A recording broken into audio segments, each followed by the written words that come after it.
CherieHanson here. What came to me today was the theme of teaching myself how to love. If you think of yourself as something that was constructed, so I like to think in metaphors. There's a control panel, and in the control panel, there are circuits, there are systems of thought, there are beliefs, there are ways of operating in the world that were downloaded or created. We know that our DNA is, every cell in our body is imprinted by 6 or 7 generations previous to us, and we're imprinting on the generations after us. So what we come to understand is what we don't understand. That's the Easter basket full of chocolate eggs that we get with mindfulness practice, with, seeking peace, seeking quiet, seeking to sit with our thoughts and observe them. And the thing that I am so aware of today, it's just a transformative energy that's coming in today. It really is. I didn't know how to love for decades. I could feel that I wanted to love someone or something or a group of people, but I'd never been shown how to do that because the examples that I had around me were so corrupt. You are nice to someone because you want something. You are nice to someone because you don't want them to hurt you. You are nice to someone because you want status. And these lessons were coming in over and over and over again. I did not see in my life the sheer, pure showing of love until I hit high school. And in high school, I had 2 teachers. One was my English teacher. Another was the librarian, who just loved me. They showed me that they cherished my gifts, that they thought that the way I was not only okay, but was wonderful. And that's the first time I ever really felt that feeling of they love me. And there wasn't any poison in the cup. There wasn't any small knife stuck up a sleeve ready to be used. There wasn't any sense of danger in it. And so this path I've been on since 2016, and I have shared this with you before. I was sitting meditation and my channel said, get ready. It said, get ready. You need to prepare yourself. And I knew that I couldn't ask what it was. I'm not that thick. I knew it's like, there are no words to tell you it's coming. So I thought, how do I prepare myself? And the only way I knew how to prepare myself was through meditation, journaling, learning more about how the mind works, how the subconscious works, how family trauma works. And so I set out on that path like a bloodhound, just sniffing. I want to find out, where is it? Where is this leading? And today it really came in hard and fast. The realization that we need people to teach us how to love. We need somebody wise, somebody who's walked the path, somebody who trusts their own heart enough so they can actually help us to love other people. And I'm going to share with you some of the methods that I have been using that really have helped my growth and have helped raise the vibration of people around me. Today, I had a tech worker who took my computer and untangled the dreadful mess I had made by double tapping some link that you're not supposed to. And he at first rebuffed me and said, no, we can't work on software. You just go online and learn how to do it. And I said to him, no, I can't. My mind is not trained in software. My mind is not trained in the tech language.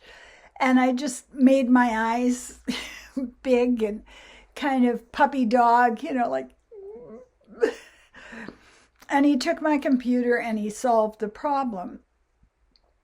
And what I know now that I've taught myself how to love is how to look at other people's point of view. He's a young man shut in behind a door in a tech repair system, dealing with gigantic babies. That's who we are. We go to a tech person, and anybody that's over about 60 is like, please help me. And I wrote him a thank you note because what I wanted him to know was how he influenced my view of the world. And I said to him, when a young person such as yourself helps those of us who are lost, the seniors, it puts in our field of resonance a sense of security about being on the earth. You don't just help us. What you do is you give us this feeling that it's going to be okay. I'm taking care of you. I'm here for you. And I said the last sentence of the thank you note I left for him was, and it is everything.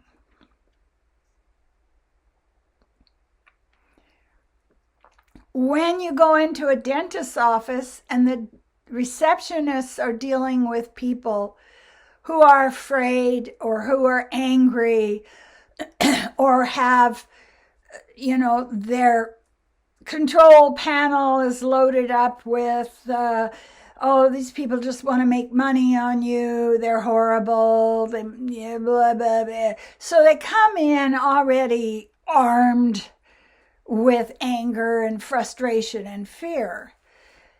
And it's really good to recognize that in what people have to deal with. And so when I go into the dentist office or the doctor's office, I always take flowers. I always leave a thank you note because I know what they're dealing with. I know the frustrations that they're dealing with. Now, there's a range of things you can do to show your love to other people. It's very simple. You can open a door, but you can do it with intention. You can open a door for someone and say inside your head, bless you, I love you, I hope your day is beautiful. I hope your life is beautiful. You can wait to get into a line of cars that are all backed up. and just focus on the fact there's enough time for everything. You're not running out of time. You're not in a competition. And I look at these things as opportunities, because as I was sitting today and watching the cars go past, waiting for the red light, waiting for the opportunity to get in without pushing, without survival energy, without anger and frustration, I simply thought in my head, bless you, I hope your day is wonderful. May you have a beautiful day.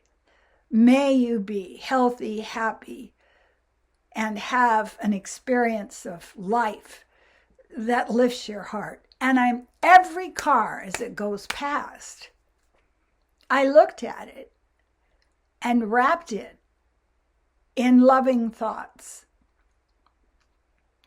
Does that change the energy in the world? Yes.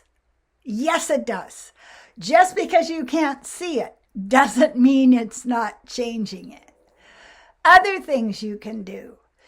Sometimes I will get flowers and go to my car, and I'll see somebody in the parking lot who looks sad, who looks wrapped in a mist of sadness, grief, lost, can't see. And I will just walk over to them and give them a carnation. And the thing that happens, if you want proof of this, try it. The thing that happens is the person is immediately lit up. They vibe up. They're surprised. They didn't know they could get love for no fucking reason. They didn't get a high score on a test. They didn't, follow the rules at work and bring in more clients. They're just standing there on the pavement, lost in their thoughts. And it's saying to them, you are perfect as you are. I find you lovable as you are. And I don't expect anything from you. Other things you can do that will change people's vibration is, because I love fashion. Do you mind 1980s sweater? Hey. I will find something that really appeals to me. I never lie. I never pretend. Not going down that road ever again. That scarf looks beautiful on you. It picks up the color in your eyes. I really like your hair. Your shoes are amazing. You really look stylish. You could be in a photo shoot. Are you a model? I say these things not because I want anything, but because I can feel them. It's an honest reaction. And it always results in the person lightening up, standing up taller, just becoming more settled in who they are, more satisfied with who they are. And they smile so big. So this is the thing that my parents, my grandparents, my teachers, people who are my age, the culture could be teaching us. But it's not being taught. And why isn't it being taught? Because we don't want people to be feeling protected and loved by spirit and fine the way they are. How can you keep people enslaved if they are totally content with themselves? You can't. So this is a revolutionary act. I am pushing back on the chains that they're trying to put around us, the negative thoughts they're trying to pour over our heads like some kind of molasses gook And I do it keeping tuned in to my own energy. Does this feel right? Am I trying to show love because I feel unlovable? Am I trying to show love because I'm looking at you to kiss my owies from my childhood and to make it all better? No, it's none of that, because that's just another imprisoning way of living. So think about how you show love. Think about what's natural for you to show love. And when you go out, start practicing it. Authentic, genuine, compassionate connection. And it takes bravery, because we're so afraid we're going to be judged. We're terrified. What if they think I'm weird? Well, I've got to tell you, I'm at the point in my life, I am weird, and get over it. They can't stop all of us, can they? Nope. We're on purpose. Light workers, showing people we love them for no damn reason. So today, that's what came to me. It was very strong. I knew that it was time for it. I knew that so many people are waiting for this message. Thank you to everyone who is subscribing. Do subscribe. Subscribe to my channel. Share a message with somebody you know who is struggling with the illusion of darkness and chaos and fear. Help be a light. You know, start at first with a small flashlight. The next thing, you can have one of those Klieg lights on a movie set. You know, how bright are you? I hope you got your eyes covered. And this has to do with intention. This has to do with the understanding that we're meant to grow. We're meant to get in this place where we are one. We are connected. We flow with the universe. And so I thank you for subscribing, for liking, for your comments. And if you want a channeled psychic reading, get a hold of me. I can help you form a contract with yourself that keeps you a little more accountable to not let them drag you away into the cave where they consume your entity, your being, in order to feed themselves. No, we don't want to do that, do we? And lastly, I appreciate you.